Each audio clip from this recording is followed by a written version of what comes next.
Ay, Firuze. Haralısınız? Haralı? Gədəbəyli. Cəbraylı sənsən. Gədəbəylidir. 3000 adam oradan izləyir. Heç oxşamırsın Gədəbəylilərə.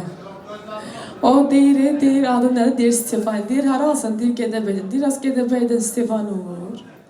İndi sən də onun kimi. Ləzgilərə daha çox oxşamır. Sarışın da göy gözdür. Hə, yaşıl da göy də bilmirəm. Yox, yaşıldır deyəsən. Neçə yaşınız var? 21. Neçənci il siz? 25.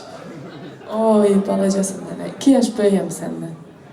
2000'lər deyil, çıxılışaq. Qocalırıq ya Allah. Özümdən bazı uşaqlar qədər pis oram. Z kuşağı.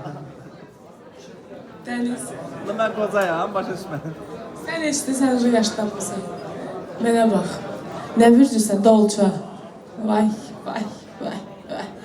Bizim bir dostumuz var, Qəbələdə, o da dolça bürcüdür. Heç yola getmirəm dolçalarla. Bayaq canında soruşurlar ki, ən sevdiyin bürc hansı bürcdür? Dedim, indi burada deməyəcəm amma. Sən bilirsən, Muxtar. Hansı bürcdür? Şir bürc. Hansı? Yadımdan çıxdı.